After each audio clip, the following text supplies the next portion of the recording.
अस्सलाम वालेकुम लिसनर्स। आइए रिटायर्ड इंस्पेक्टर मोहम्मद ख़ान की डायरी से एक सनसनीखेज तफ्तीशी कहानी सुनते हैं। मुझे बचपन ही से पुलिस अफसर बनने का शौक़ था। पुलिस को लोग आज भी अच्छा नहीं समझते हैं और अब से 25-30 साल पहले तो बहुत बुरा समझते थे, लेकिन पुलिस के इख्तियारात से हर फर्द मरूब रहता। कहते हैं कि अगर लगन सच्ची हो तो आरज़ू ज़रूर पूरी होती है, और मेरी लगन भी सच्ची थी। इसलिए मुझे पुलिस में असिस्टेंट सब इंस्पेक्टर की मुलाजमत मिल गई। ये उस ज़माने की बात है जब पाकिस्तान के सिर्फ 2 सूबे मगरबी पाकिस्तान और मशरक़ी पाकिस्तान हुआ करते थे।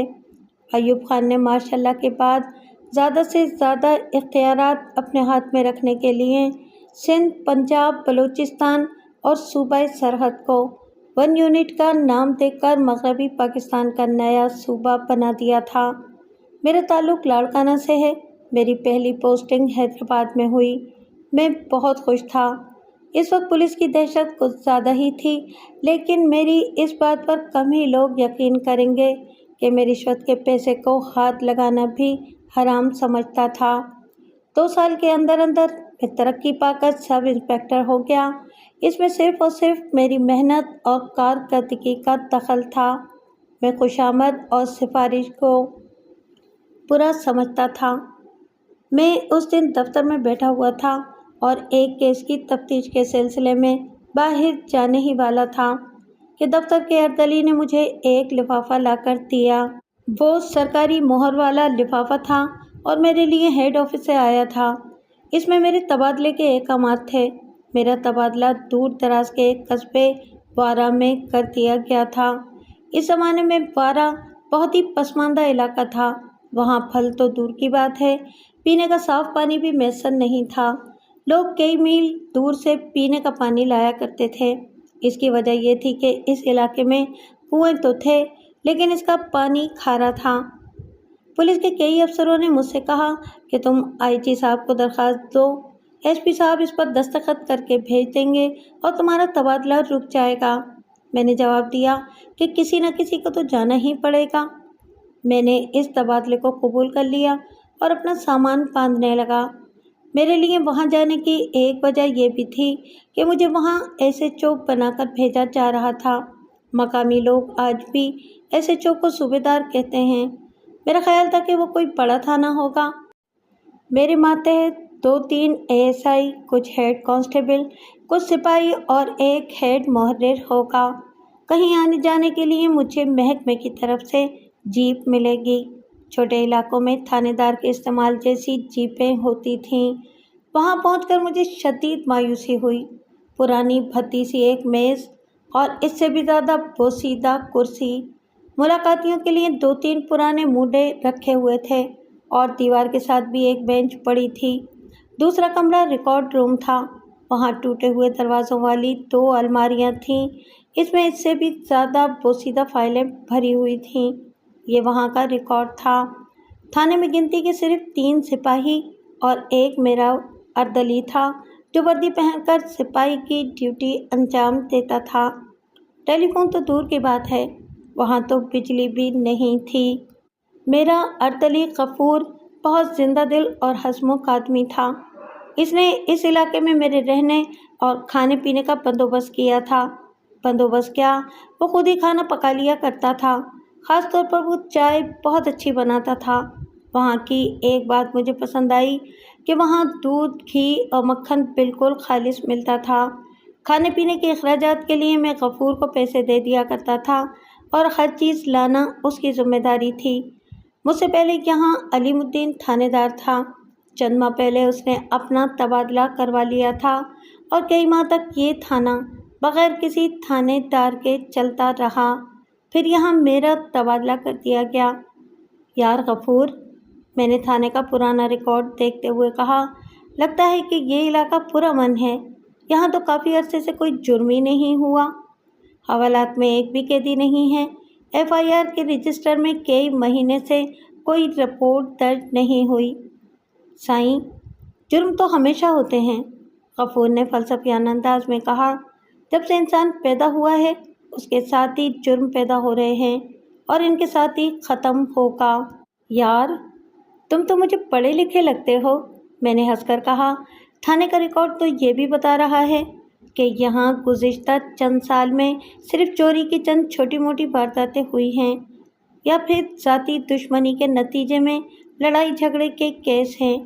آخری کیس ایک لڑکی کی خودکشی کا ہے، یہ بھی 2.5 سال پرانی بات ہے۔ اس لڑکی نے محبوب کی بے وفائی سے دل برداشتہ ہو کر خودکشی کر لی تھی۔ میں اس فائل کو اس لیے دیکھ رہا تھا کہ یہاں کے لوگوں کی نفسیات کو سمجھ سکوں۔ ہمیں ٹریننگ کے دوران یہ بتایا جاتا ہے کہ اگر کسی علاقے کے لوگوں کی نفسیات سمجھنا ہو تو جرائم کی تعداد ان کی نوعیت اور جرم کے طریقہ کار سے وہاں کے لوگوں کی نفسیات سمجھنے میں بہت مدد ملتی ہے۔ تیسرے دن میں نے غفور سے کہا کہ میں اس علاقے کا معائنہ کرنا چاہتا ہوں۔ یوں بھی تھانے میں بیکار بیٹھے رہنے سے بہتر تھا کہ میں قصبے کا معائنہ کر لوں۔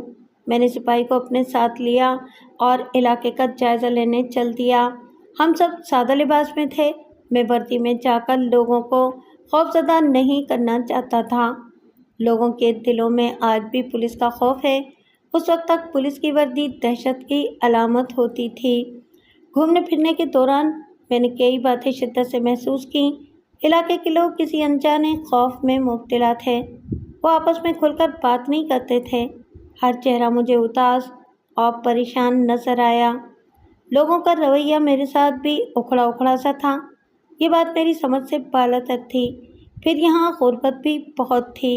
غفور بھی وہاں کا فعال باشندہ تھا۔ میں نے اس سے کہا، غفور، ایسا لگتا ہے کہ جیسے یہاں کے لوگ کسی سے خوف زدہ ہیں۔ ایسی کیا بات ہے؟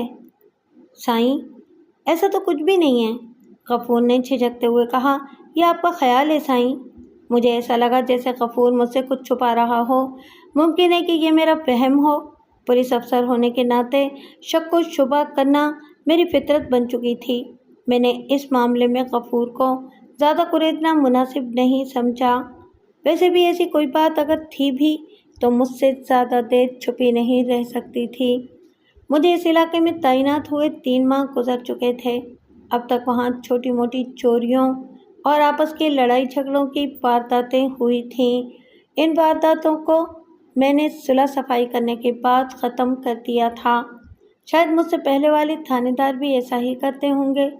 میں یہاں آ کر بیزاری میں مبتلا ہو گیا تھا۔ نہ یہاں کام تھا، نہ کوئی سوشل لائف تھی۔ علاقے کے لوگ مجھ سے دور دور رہتے تھے۔ دوسرے علاقوں میں تھانے دار کے وہاں پہنچتے ہی معزز لوگ اس سے ملاقات کرتے تھے اور اپنے تعاون کا یقین دلاتے تھے، لیکن یہاں ایسی کوئی بات نہیں تھی۔ چوتھے مہینے وہاں کی پرسکون فضا میں اچانک ارتعاش پیدا ہو گیا۔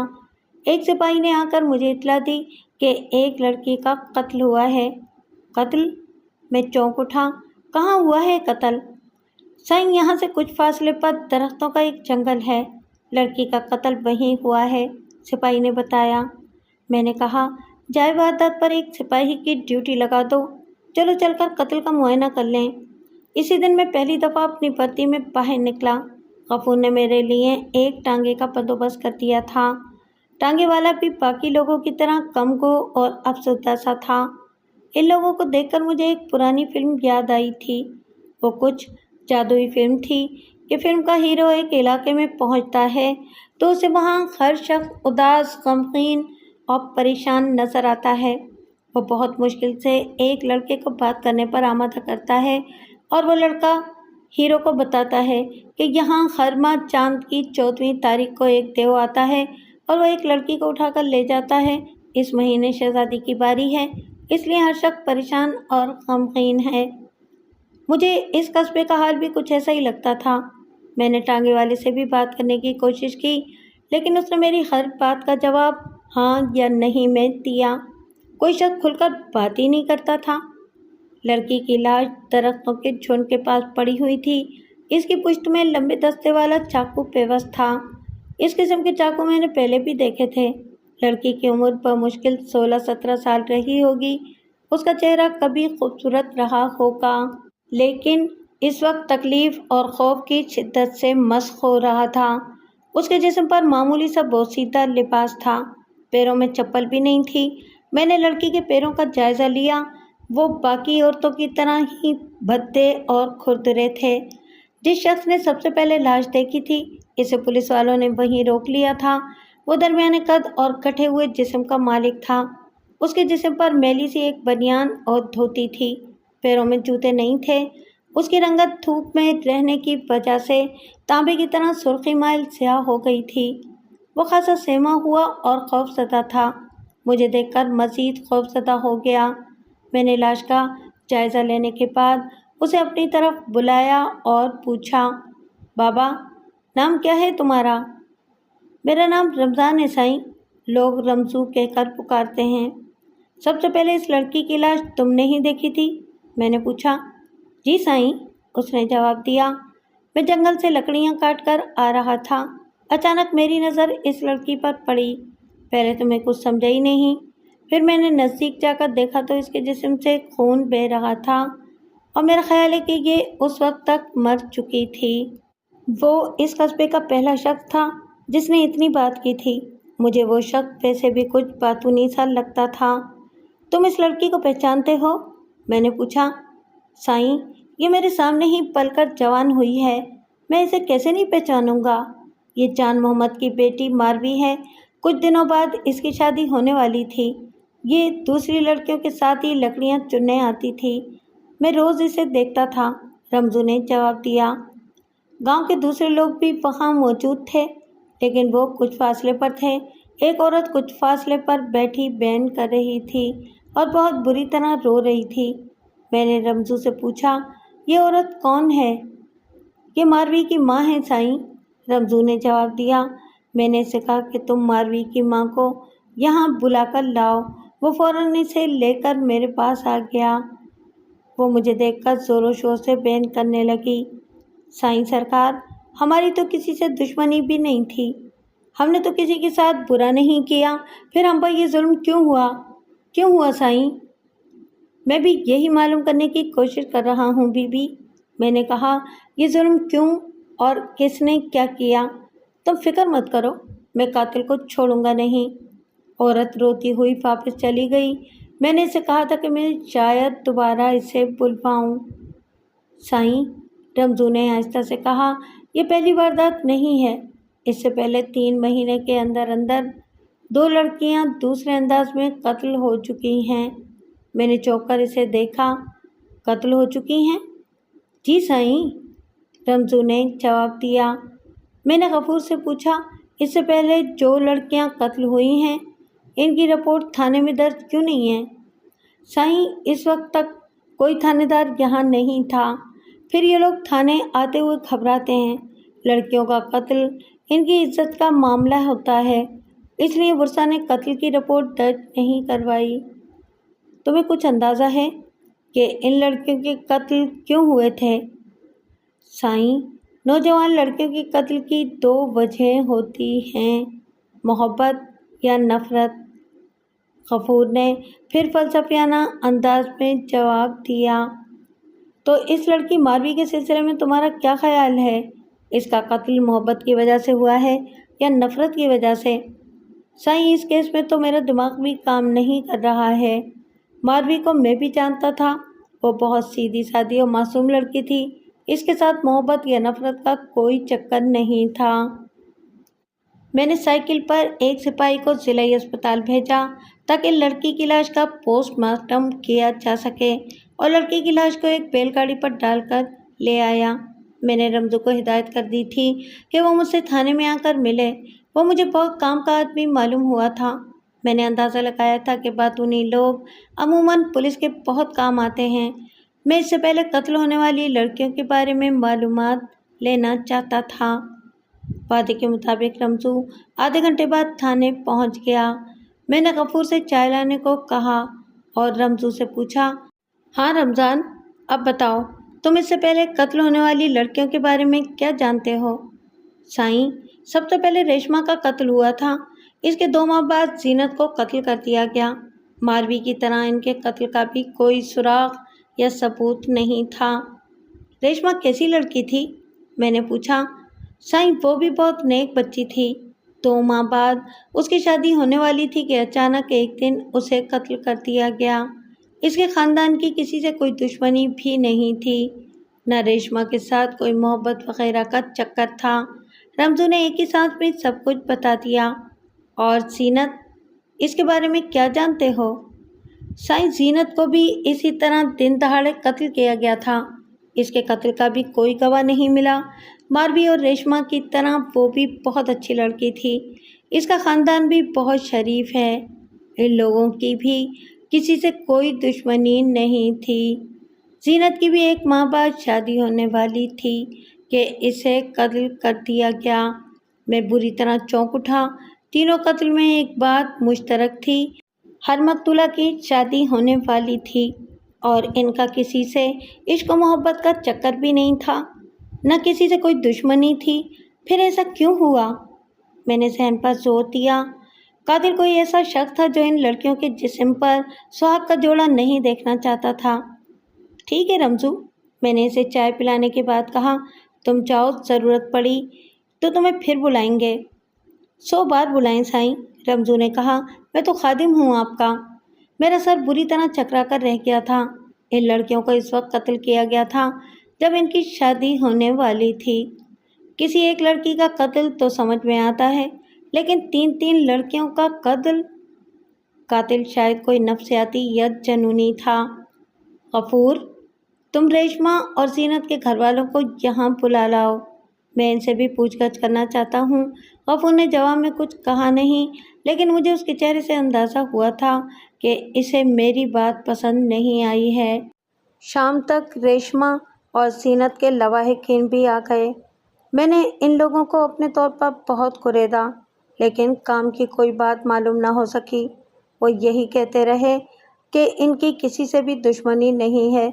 इन लोगों ने ये भी बताया कि इनकी लड़कियों का किसी भी लड़के से कोई चक्कर नहीं था। वैसे भी ऐसी बातें छुपी नहीं रह सकती। मैंने पूछगछ करने के बाद इन्हें जाने की इजाज़त दे दी। दिन भर दिमाग खपाने के बाद भी मुझे कुछ मालूम नहीं हुआ था। इनके जाने के बाद मैंने गफूर से फिर चाय की फरमाइश कर दी। गफूर चाय लेकर आया तो हंसकर बोला, साईं, आपको ये शिकायत थी कि यहाँ कोई काम नहीं है? हाँ गफूर, मैंने कहा, अब तो काम करने का मज़ा आ रहा है।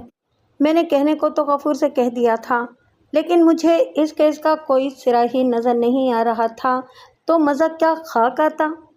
मारवी को कत्ल हुए 5 रोज़ गुजर चुके थे, लेकिन अब तक बात वही थी। मैं आपको ये बात बताना तो भूल ही गया था कि मुझे महकमे की तरफ से थाने के नज़दीक ही एक मकान मिला हुआ था। पहले तो मेरे सारे काम गफूर करता था, फिर वो मेरे पास दीन मोहम्मद को लेकर आ गया और बोला कि साईं, बाबा बहुत गरीब आदमी है, इसके पास रहने को ठिकाना भी नहीं है। इसका कच्चा घर था, पिछली बरसात में बह गया। बाबा एक जवान बेटी का बाप है, आप इसे अपने पास रख लें। इसकी बेटी आपका खाना भी बनाएगी और बाबा आपके दूसरे काम भी कर देगा। वो सिर्फ खाने और कपड़े पर ये काम करना चाहते हैं। मुझे कोई ख़ास ज़रूरत तो नहीं थी, लेकिन बाबा की ग़ुरबत देखते हुए मैंने इसे अपने साथ रहने की इजाज़त दे दी। कत्ल के 6 दिन की बात है। एक आदमी थाने पर इतला लेकर आया कि एक और लड़की को शदीद ज़ख्मी कर दिया गया है। इसका बचना मुश्किल है। लड़की कहाँ है? मैंने उठते हुए कहा। वो कस्बे के हकीम के दवाखाने में है। इसके माँ बाप इसे वहीं ले गए हैं। मैं भागा वहाँ पहुँचा। लड़की बहुत बुरी तरह ज़ख्मी थी और इसका बचना मुहाल था। हकीम ने इसकी मरहम पट्टी तो कर दी थी, लेकिन इसका खून बहुत ज़ाया हो गया था। वो लड़की होश में थी और उखड़े उखड़े सांस ले रही थी। इसने कुछ बताया? मैंने पूछा। नहीं साईं, लड़की के बाप ने जवाब दिया। तुम ज़रा बाहर जाओ, मैंने तहकमाना लहजे में कहा। बाप के जाने के बाद मैंने लड़की से पूछा, तुमने हमलावर का चेहरा देखा था? उसने तुम्हें क्यों मारा? मैंने पूछा। लड़की का सांस उखड़ गया। उसने कुछ कहना चाहा, लेकिन बोल न सकी और उसने दम तोड़ दिया। लड़की की लाश को उसके माँ बाप साथ ले जाना चाहते थे, लेकिन मैं इसका पोस्टमार्टम करवाना चाहता था। वो मेरी खुशामदीद करने लगे, लेकिन मैंने गफूर को थाने भेजकर 2 सिपाही बुलवा लिए और लड़की की लाश को अस्पताल रवाना कर दिया। तीसरे दिन पोस्टमार्टम की रिपोर्ट आ गई। रिपोर्ट देखकर मैं चौंक उठा। قتل سے پہلے لڑکی کی عزت پامال کی گئی تھی۔ ماروی کے کیس میں ایسا نہیں تھا۔ اس کا مطلب تھا کہ قتل دو مختلف افراد نے کیے ہیں۔ میں مزید الجھ گیا۔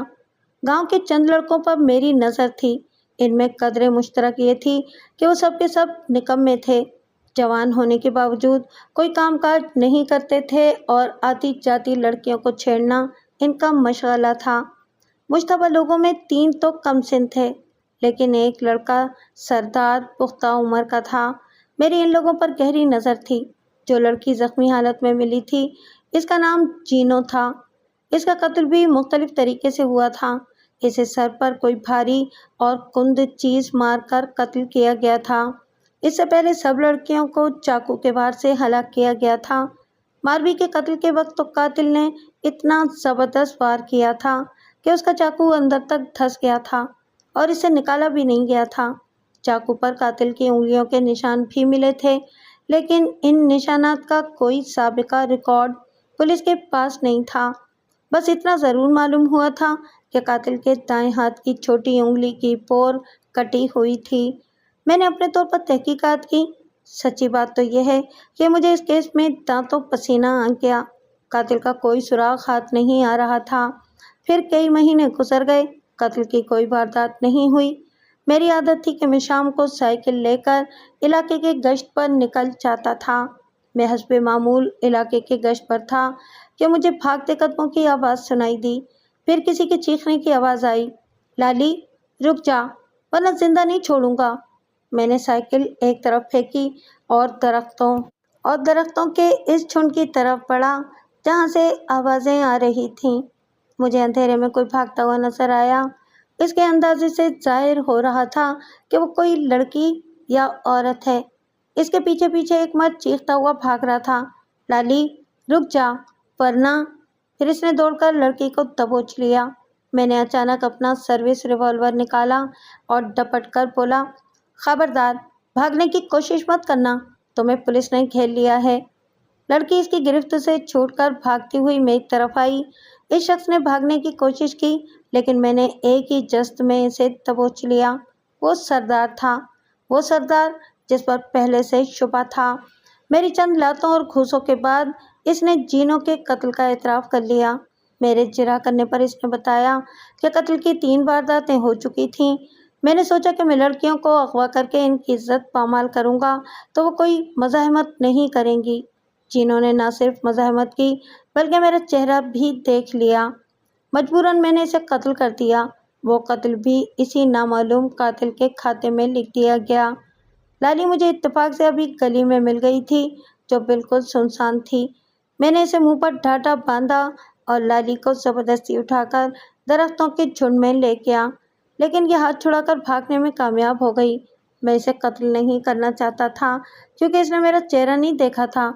سردار کا بیان لے کر میں نے لالی کا بھی بیان لیا اور سردار کو گرفتار کر کے ضلعی ہیڈ کوارٹر کی حوالات میں بھجوا دیا۔ لیکن ماروی اور بقیہ 2 لڑکیوں کا قتل اب بھی میرے لیے معمہ بنا ہوا تھا۔ میں اس دن گھر پہنچا تو بابا دین محمد نے میرا بستر بچھا دیا تھا۔ اس کی بیٹی مومل اس کے نزدیک کھڑی تھی۔